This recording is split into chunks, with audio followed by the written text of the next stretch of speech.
तो देखो बच्चों, अपना जो यूनिट चल रहा है और ये यूनिट है P block elements, P block के तत्व। और इसमें जो चैप्टर चल रहा है वो है हैलोजन वर्ग, फ्लोरीन फैमिली।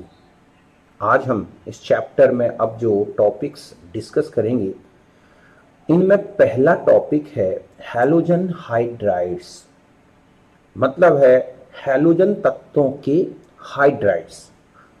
तो हाइड्राइड्स तो आप जानते हो कि binary compound of element with hydrogen. Hydrogen के साथ अगर किसी तत्व का कोई द्विअंगी यौगिक बनता है, द्विअंगी मतलब केवल एक तो एलिमेंट और एक उसमें क्या होना चाहिए, हाइड्रोजन, तो हम उसे बोलते हैं क्या, हाइड्राइड। हैलोजन तत्वों की वैलेंसी 1 होती है, हाइड्रोजन की वैलेंसी 1 होती है, इसलिए हैलोजन तत्वों के हाइड्राइड का जो फॉर्मूला होगा वो होगा HX, जैसे HF, HCl, HBr, HI। ये सब क्या है, हैलोजन तत्वों के हाइड्राइड्स। अब हम इनकी एक जनरल प्रॉपर्टीज में आ जाएं कि HF द्रव होता है क्योंकि इसमें हाइड्रोजन बॉन्डिंग होती है और सबसे स्ट्रॉन्ग हाइड्रोजन बॉन्डिंग HF में ही होती है, जबकि शेष हाइड्राइड गैस हैं। क्योंकि इनमें क्या है बच्चों, क्योंकि इनमें क्या नहीं होता, HB नहीं पाया जाता। समझ गए ना कि जो बाकी हाइड्राइड्स हैं वो गैसियस स्टेट में है क्योंकि इनमें कोई हाइड्रोजन बॉन्डिंग नहीं है। नेक्स्ट है कि सभी हाइड्राइड अम्लीय होते हैं, इन्हें हाइड्रो अम्ल भी बोला जाता है।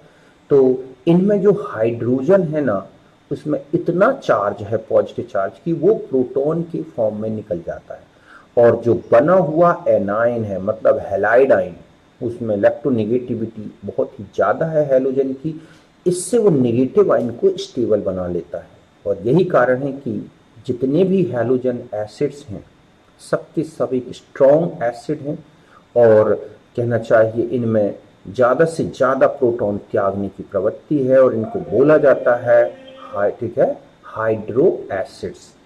इनकी अम्लीयता हैलाइड आयन के आकार में वृद्धि से बढ़ती है, मतलब वर्ग में अगर हम ऊपर से नीचे चलें तो फ्लोराइड HF से लेके HI तक लगातार एसिडिटी बढ़ती है बच्चों, क्योंकि बड़े हैलाइड में ऋणावेश विसरित हो जाता है। मतलब प्रोटॉन निकलने के बाद जो ऋणायन बनता है, अगर वो ऋणावेश को ज्यादा से ज्यादा फैला देता है तो फिर उसकी बेसिसिटी कम हो जाती है, मींस वो फिर दोबारा प्रोटॉन आसानी से नहीं पकड़ पाता, क्योंकि प्रोटॉन पकड़ने के लिए ज्यादा क्लाउड डेंसिटी चाहिए। छोटे से प्रोटॉन को ज्यादा क्लाउड देने के लिए उसमें डेंसिटी ज्यादा होनी चाहिए, और आयोडाइड में जब फैल जाएगा ऋणावेश तो वो आसानी से प्रोटॉन को नहीं पकड़ता, जिसके कारण ही HI जो है सबसे स्ट्रॉन्ग एसिड है, क्योंकि जो आयोडाइड है सबसे वीकेस्ट सबसे वीकेस्ट बेस होता है, बॉन्ड स्टेट बेस या संयुग्मी बेस। तो इस तरह से अगर हम चले तो HF से HI तक लगातार क्या है, एसिडिटी बढ़ती जा रही है। और जितने जल्दी प्रोटॉन निकलेगा उतना अच्छा अपचायक भी होगा, है ना। बंध लंबाई की बात करें तो परमाणु आकार हैलोजन का बढ़ रहा है, इसलिए बंध लंबाई भी बढ़ेगी। अब हम आ जाते हैं मेल्टिंग पॉइंट और बॉइलिंग पॉइंट। यही सबसे इंपॉर्टेंट पॉइंट है बच्चों। मेल्टिंग पॉइंट में देखो, मेल्टिंग पॉइंट उस पर डिपेंड करता है, किस पर, पैकिंग पर। और जितनी अच्छी पैकिंग होगी, जितना बड़ा सरफेस एरिया होगा, उतना अच्छा पैक्ड होता है। तो HI में भले हाइड्रोजन बॉन्डिंग नहीं है, लेकिन सॉलिड स्टेट में HI के बड़े बड़े मॉलिक्यूल्स हैं, तो उनमें ज्यादा सरफेस एरिया होने के कारण वो अच्छी तरह से पैक्ड होता है, और यही कारण है कि HI का मेल्टिंग पॉइंट सबसे ज्यादा है। फिर HCl, HBr के रिस्पेक्ट में HF में हाइड्रोजन बॉन्डिंग ज्यादा इफेक्टिव हो गई है। भले साइज छोटी है, सरफेस एरिया कम है, लेकिन यहां पर हाइड्रोजन बॉन्डिंग इफेक्टिव हो जाने के कारण दूसरे नंबर पर HF आता है। बाकी HCl सबसे कम मेल्टिंग पॉइंट रखेगा, क्योंकि ना तो बहुत ज्यादा सरफेस एरिया है और ना ही किसी प्रकार की हाइड्रोजन बॉन्डिंग। HBr में हाइड्रोजन बॉन्डिंग नहीं है, लेकिन HCl के रिस्पेक्ट में सरफेस एरिया तो ज्यादा है। ओके, और यहाँ HI का सरफेस एरिया इतना इफेक्टिव हो गया है कि वो हाइड्रोजन बॉन्डिंग से भी ज्यादा इफेक्टिव दिख रहा है। अब हम आते हैं बॉइलिंग पॉइंट के बारे में। तो देखो, बॉइलिंग पॉइंट चूंकि डिपेंड करता है मॉलिक्यूलर अट्रैक्शन पर, पैकिंग से कोई लेना देना नहीं है। तो HF में सबसे ज्यादा अट्रैक्शन है, सबसे स्ट्रॉन्ग हाइड्रोजन बॉन्डिंग है, और इसीलिए सबसे ज्यादा मेल्टिंग बॉइलिंग पॉइंट जो है HF में होता है। फिर HI का अब लगातार जो बॉइलिंग पॉइंट डिक्रीज होते हैं, फिर ये साइज और उनके मास के अनुसार होते हैं, क्योंकि हैवी मॉलिक्यूल जो है आसानी से वेपोराइज्ड नहीं होते, इसलिए दूसरे नंबर पे आ गया है HI। बाकी HBr और HCl का वही ऑर्डर दिख रहा है जो मेल्टिंग पॉइंट में है।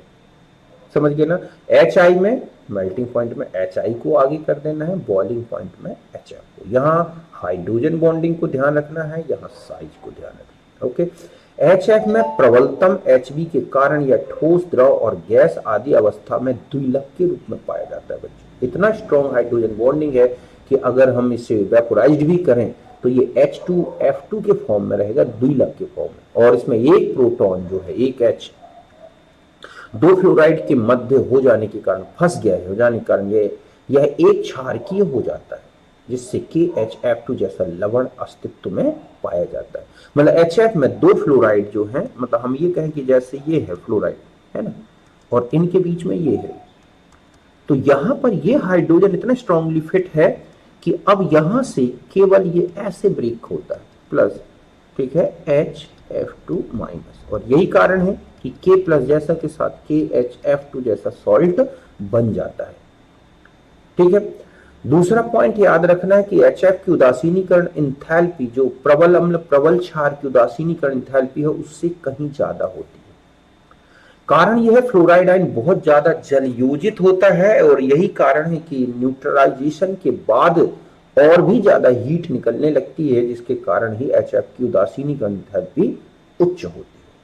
तीसरा है, HF ही एक ऐसा एसिड है जो कांच से क्रिया करता है, और कोई भी एसिड, चाहे वो H2SO4 हो, चाहे कोई भी स्ट्रॉन्ग से स्ट्रॉन्ग एसिड हो, HF से रिएक्शन नहीं करता, केवल HF ही कांच से क्रिया करता है। और इसलिए HF का उपयोग इचिंग ऑफ ग्लास, कांच में कोई आकृति बनानी है तो उसके उकेरने में किया जाता है, क्योंकि कांच जो है HF और ये है कांच में SiO2 होता है, तो H2SiF6 जैसा कंपाउंड बनते हैं इसमें, ठीक है, और भी अदर प्रोडक्ट्स बनते हैं इसमें। तो कांच में जो भी आकृति बनानी होती है ना, तो पहले मोम लगा दिया जाता है कांच की सरफेस में, और फिर उसमें आकृति उकेर दी जाती है, बना दी जाती है, और फिर मिला दिया जाता है HF। तो जहां जहां आकृति बनी हुई है वहां वहां पर कांच और HF की डायरेक्ट रिएक्शन हो जाती है, जिसके कारण वो पूरी आकृति कांच के ऊपर बन जाती है। इसे बोलते हैं क्या, इचिंग ऑफ ग्लास। ओके, और किसी भी एसिड से ऐसा पॉसिबल नहीं है। दूसरा है, HF में स्ट्रॉन्गेस्ट, मतलब H2O से भी अधिक प्रबल HF बॉन्ड है। आप देखोगे लगभग जो HF की जो बॉन्ड एनर्जी है हाइड्रोजन बॉन्ड की, वो लगभग 10 किलो कैलोरी पर मोल है, ठीक है, जबकि H2O की जो बॉन्ड एनर्जी है, हाइड्रोजन बॉन्ड की बात कर रहा हूं बच्चों, ये लगभग 7 किलो कैलोरी, और अमोनिया की बात करें हाइड्रोजन बॉन्डिंग तो लगभग 3 किलो कैलोरी पर मोल। अब आता है कि जब HF के मॉलिक्यूल स्ट्रांगली जुड़े हुए हैं तो फिर इसका बॉइलिंग पॉइंट क्यों कम है H2O से? तो रीजन ये है बच्चों कि H2O में एक H2O मॉलिक्यूल 4 हाइड्रोजन बॉन्ड बनाता है, जबकि HF केवल 2 हाइड्रोजन बॉन्ड बनाता है। तो 4 हाइड्रोजन बॉन्ड को तोड़ना, फिर एक H2O को फ्री करना, ये ज्यादा एनर्जी वाला प्रोसेस हो जाता है, जबकि HF में 2 बॉन्ड को आसानी से ब्रेक किया जा सकता है। और यही रीजन है कि बॉइलिंग पॉइंट में H2O HF से भी ज्यादा है। समझ गए ना? तो ये 4 पॉइंट विशेष याद रखने हैं HF के बारे में, क्योंकि ये कुछ एक्सेप्शनल नेचर शो करता है। फिर हम आ जाते हैं ऑक्साइड्स, हैलोजन वर्ग के तत्वों के ऑक्साइड्स। तो देखो, फ्लोरीन में 2 ऑक्सीजन के साथ यौगिक बनते हैं, हालांकि हम इन्हें ऑक्साइड नहीं बोल सकते। क्योंकि ऑक्साइड कहलाने के लिए ऑक्सीजन में निगेटिव चार्ज होना जरूरी है। यहां पर पॉजिटिव चार्ज है, ठीक है, ऑक्सीजन में, इसलिए हम इन्हें ऑक्सीजन फ्लोराइड ही बोलेंगे, ना कि ऑक्साइड। क्लोरीन में ये बने हुए Cl2O, ClO2, Cl2O6, Cl2O7, इस तरह के जो ऑक्साइड हैं, जिनमें से ये जो होता है अनुचुंबकीय है, क्योंकि आप इसकी वैलेंसी लिखोगे 4 आएगी, तो 2 लोन पेयर डोनेट कर देता है क्लोरीन, तो भी इसमें ही युग्मित इलेक्ट्रॉन होता है, तो इसलिए ये अनुचुंबकीय है। अगर ClO3 की बात करें, अगर ये डाइमर है Cl2O6, इसको ब्रेक कर दें ClO3, तो वो भी एक अनुचुंबकीय ऑक्साइड होगा। और स्थायित्व की बात करें तो ना तो ये बहुत कम स्थायी है और ना ही बहुत ज्यादा स्थायी है, मध्यवर्ती स्थायित्व है। ब्रोमीन में आ जाए Br2O, BrO2, BrO3, तो ये दोनों अनुचुंबकीय होंगे बच्चों, ठीक है, ये दोनों क्या हैं, अनुचुंबकीय, क्योंकि इनमें भी अयुग्मित इलेक्ट्रॉन है। 6 वैलेंसी होगी तो भी तो एक बच गया, और इनका स्थायित्व सबसे न्यूनतम है। अभी मैं लास्ट में बताता हूं क्यों है ऐसा। और आयोडीन में जो है I2O4, ठीक है, यहां पर है I2O4, I2O6 या I2O5, ठीक है, और I2O7, ये सबसे अधिक स्थायी ऑक्साइड है। देखो, बड़े कैटाइन के साथ बड़ा एनाइन स्थायित्व प्राप्त कर लेता है। आयोडीन और ऑक्साइड में आयोडीन काफी बड़े हैं, इसलिए ज्यादा से ज्यादा ऑक्सीजन को ये स्थान दे सकते हैं, उनमें रिपल्सन कम होता है। भले इनकी बॉन्ड एनर्जी क्लोरीन से कम है, लेकिन स्थायित्व में ये ज्यादा है। क्लोरीन की चूंकि इलेक्ट्रोनेगेटिविटी ज्यादा है, वो ऑक्सीजन को थोड़ा बांध के रख सकता है, भले उसमें ऑक्सीजन में रिपल्सन है, क्लोरीन छोटा है, इसलिए बहुत कम स्थायी नहीं है। ब्रोमीन में ना तो बहुत बड़ा साइज है, ना ही बहुत बड़ा इलेक्ट्रोनेगेटिविटी का फैक्टर है, और यही कारण है कि ब्रोमीन के जो ऑक्साइड है वो न्यूनतम स्थायी होते हैं, क्योंकि ब्रोमीन बहुत बड़ा साइज में भी नहीं है और बहुत ज्यादा इलेक्ट्रोनेगेटिविटी भी नहीं है, और यही रीजन है कि जो ब्रोमीन के ऑक्साइड्स हैं वो न्यूनतम स्थायित्व रखते हैं। तो इनके स्थायित्व का क्रम अगर आपसे पूछ ले तो सबसे ज्यादा स्थायी हो जाएगा आयोडीन के ऑक्साइड, फिर क्लोरीन के ऑक्साइड, और फिर क्या है, ब्रोमीन की। अब चाहे किसी एक ऑक्साइड को लेके आप इस तरह से डिस्कस कर सकते हैं कि I2O4 में ये कहूं या IO2 है, ठीक है, फिर आ जाएगा क्या, ClO2 या Cl2O4, ठीक है, और फिर उससे कम जो स्थायी होगा वो होगा BrO2। तो ये इनके स्थायित्व का क्रम मिलेगा। ओके, अगर आपको एक ही तत्व के ऑक्साइड का स्थायित्व पूछ ली तो ऑक्सीकरण अंक के आधार पर देखना है, क्योंकि जितना ज्यादा ऑक्सीकरण अंक होगा हैलोजन में उतना ज्यादा पॉजिटिव चार्ज आएगा, और वो ऑक्सीजन को उतना ही ज्यादा पोलराइज्ड करेगा, जिसके कारण बॉन्डिंग स्ट्रांग होती जाएगी।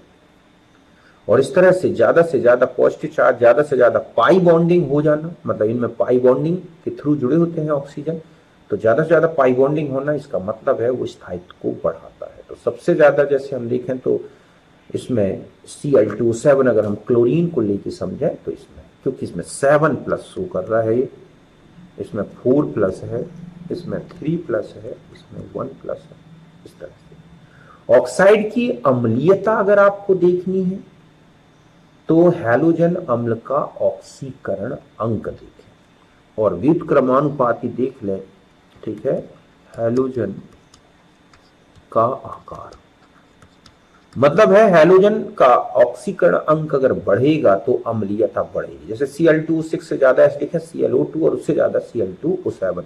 और अगर हम इनकी बात करें कि ClO2, ठीक है, BrO2 और IO2 मतलब I2O4 जो है, एसिडिटी का इनमें ये ऑर्डर दिखेगा, क्योंकि ऊपर से नीचे जाए तो ऋण विद्युता घटने से एसिड में या ऑक्साइड में सह संयोजी गुण घटेगा और बेसिसिटी बढ़ेगी, अम्लीयता घटेगी। इसलिए सबसे ज्यादा एसिडिक जो है क्लोरीन के ऑक्साइड्स होंगे और उनमें Cl2O7। इसलिए Cl2O7 का जो ऑक्सो अम्ल होता है ClO4 सबसे स्ट्रॉन्ग गैस एसिड है, H2SO4 के भी उसके सामने वीक होता है।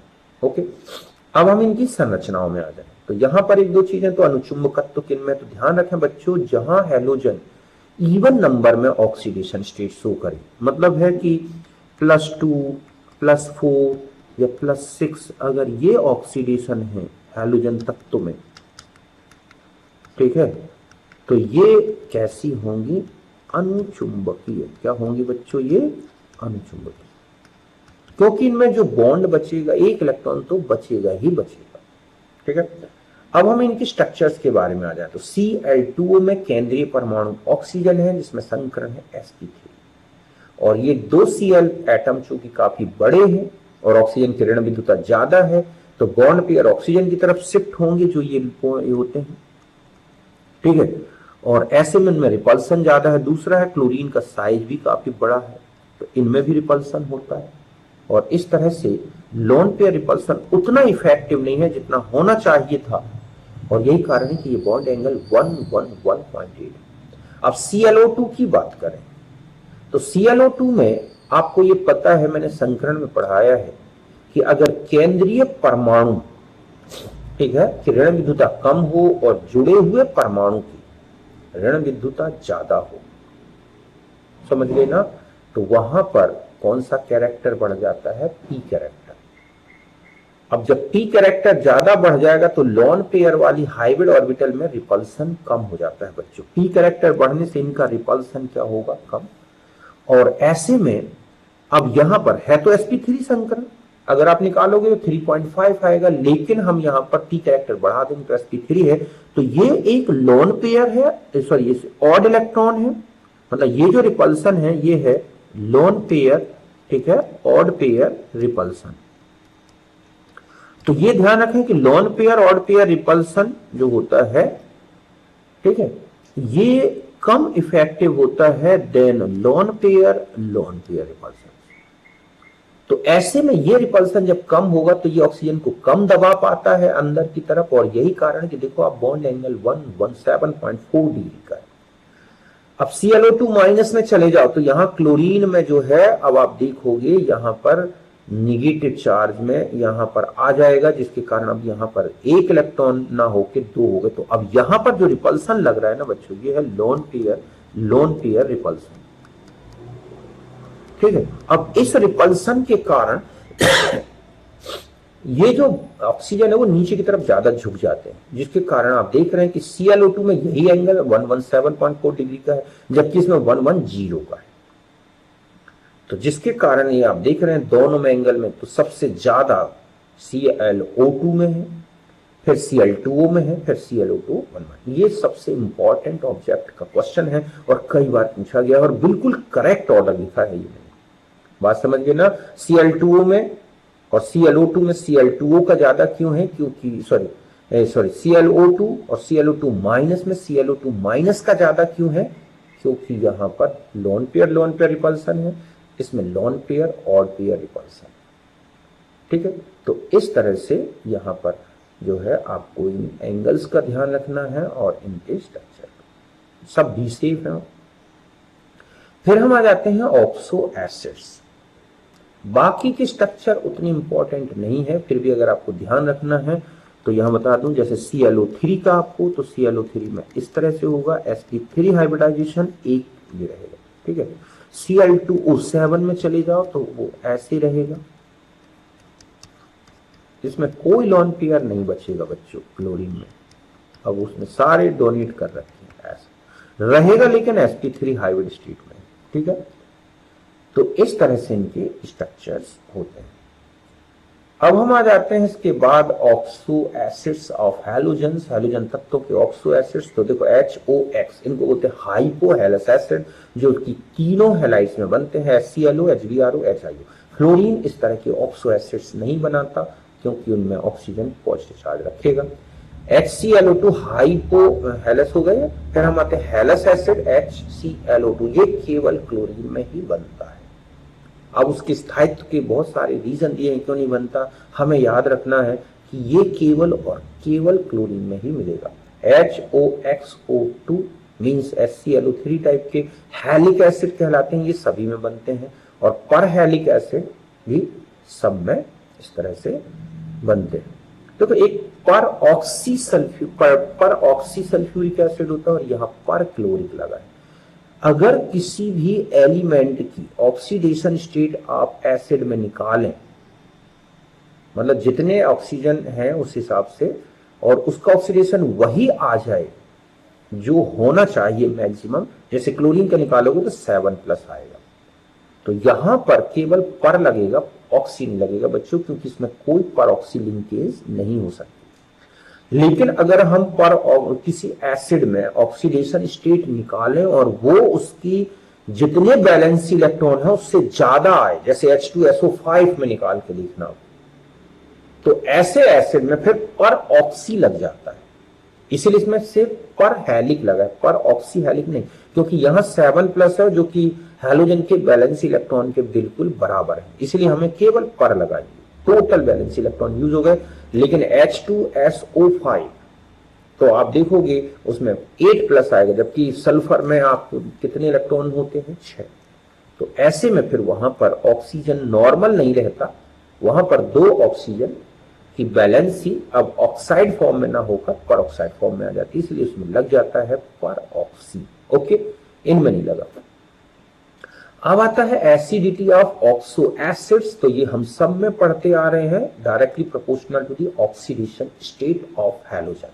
इसका मतलब है कि अगर हम यहां से चलें +1 +3 +5 और +7, तो सबसे स्ट्रॉन्गेस्ट एसिड हो गया HClO4। और अगर आप ग्रुप में नीचे की तरफ चलते हैं तो acidity inversely proportional to the size of halogen, इसका मतलब सबसे ज्यादा एसिडिक हुए क्लोरीन के, किसी एक पर्टिकुलर ऑक्सीडेशन स्टेट में आप लेके कंपैरिजन करना है।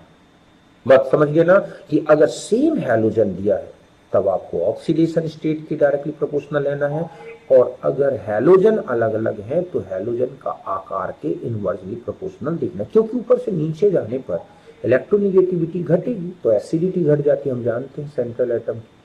ठीक है, स्टेबिलिटी ऑफ ऑक्साइड, तो ये भी डायरेक्टली प्रोपोर्शनल है ऑक्सीडेशन स्टेट, जो कि अभी आपको ऑक्साइड्स में भी बताया था और इनमें भी यही होगा। तो सबसे स्टेबल जो है HClO4 होंगे थर्मली, और सबसे कम HClO।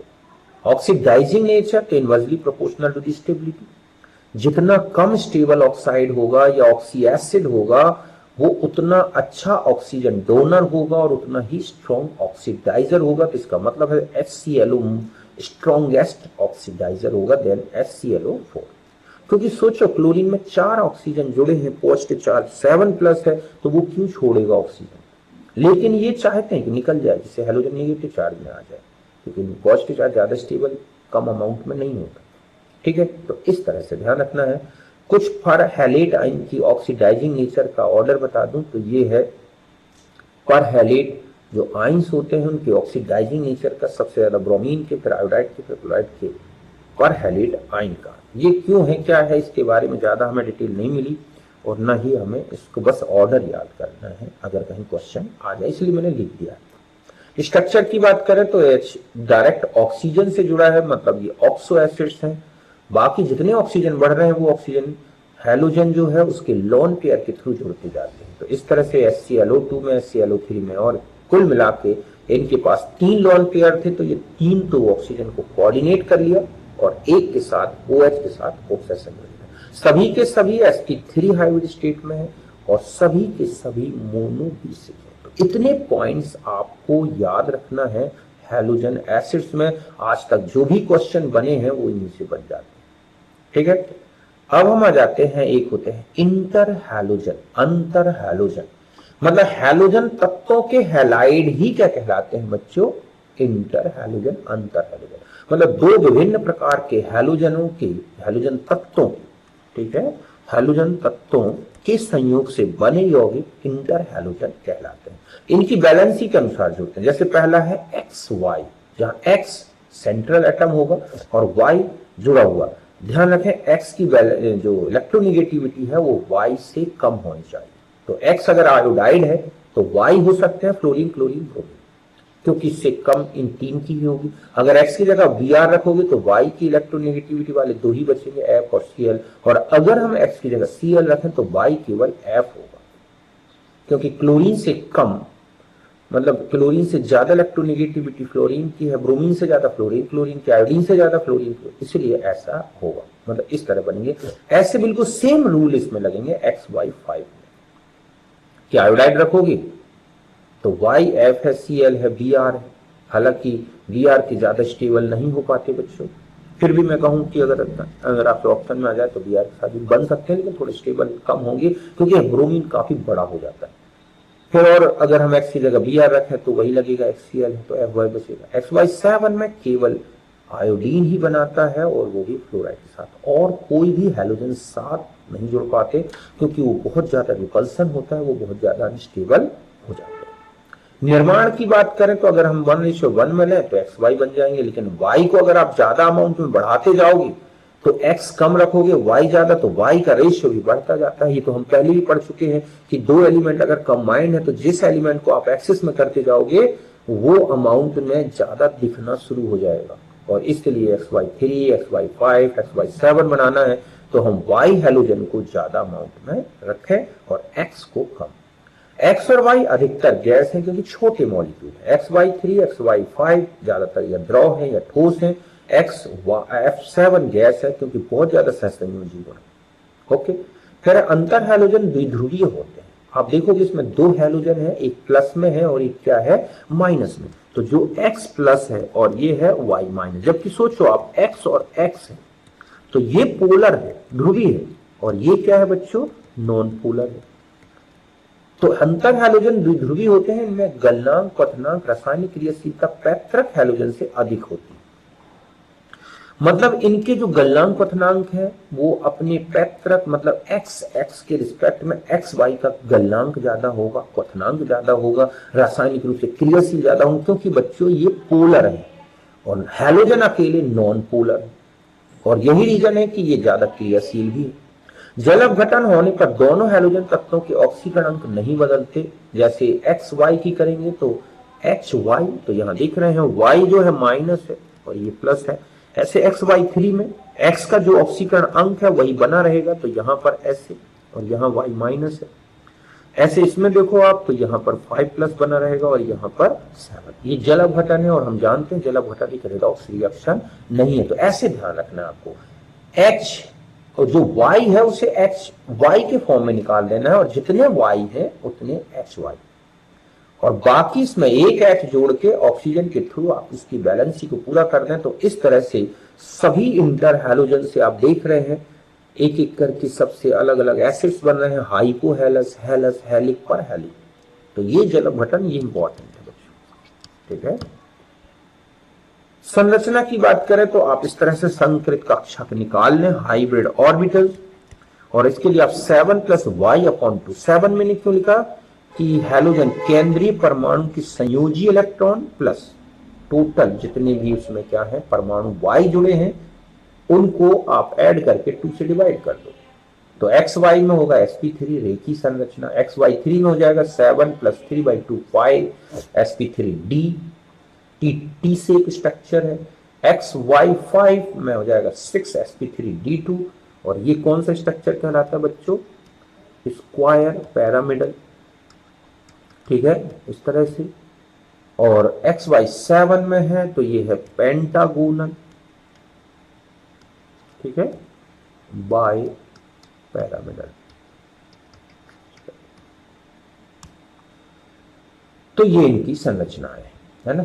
यूजेस की बात करें तो एक अच्छे नॉन एक्वस सॉल्वेंट होते हैं, एजली विलायक के रूप में होते हैं, फ्लोरीनी कारक के रूप में यूज होते हैं किसी को फ्लोरीन निकालने के लिए। ClF3 BrF3 का उपयोग यूरेनियम 235 धनी यूरेनियम UF6 के निर्माण में किया जाता है। तो इस तरह से UF6 यहां बनाने में भी इसका यूज होता है। फिर एक और बचते हैं स्यूडो हैलोजन। देखो बच्चों कुछ ऐसे नाइट्रोजन युक्त यौगिक ज्ञात हैं जिनमें कोई हैलोजन नहीं होता, लेकिन जब ये ऋणायन के फॉर्म में होते हैं तो हैलाइड जैसे दिखते हैं, ठीक है, और जब ये आणविक अवस्था में होते हैं तब हैलोजन तत्वों के समान गुण दर्शाते हैं, ठीक है, तो उनको बोला गया है स्यूडो हैलोजन। नाइट्रोजन युक्त यौगिक और इनके ऋणायन जिनके गुण आणविक अवस्था में हैलोजन तत्वों के समान और ऋणायन अवस्था में हैलाइड आयन के समान होते हैं वो कहलाते हैं स्यूडो हैलोजन। जैसे ये है CN2 तो CN- स्यूडो हैलोजन, OCN2 तो OCN-, SCN2 तो SCN-, SECN तो ये।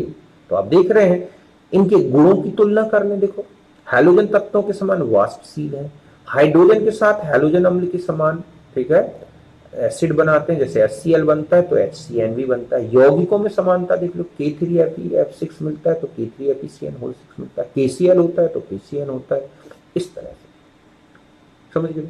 अब आ जाते हैं क्लोरीन की कुछ प्रमुख क्रियाएं क्षारों से। ये हालांकि सिलेबस में नहीं है, फिर भी अगर कहीं क्वेश्चन आ जाता है तो तनु क्षारों के साथ देखो यहां पर क्षारों से क्रिया जो है असमानुपाती रिडॉक्स में आती है। किसमें आती है? समानुपाती रिडॉक्स। मतलब यहां पर हैलोजन ऑक्सीडाइज भी होंगे, रिड्यूस भी होंगे, तो NaOH के साथ NaCl और NaClO बनता है। सांद्र क्षार के साथ NaCl तो बनेगा NaClO3 और H2। ऐसे अगर हम इसके साथ देखें, है ना, CaOH होल ट्वाइस के साथ, तो पहले तो बनता है यहाँ पर H हट जाएंगे और CaOClOCl, और जो दो HCl बने वो फिर KCaOH होल ट्वाइस इसी से रिएक्शन करके CaCl2। तो कुल मिला के 3 मोल, ठीक है, कितने कि 2 मोल तो यहां लग गए और ये 2 सॉल्ट बन गए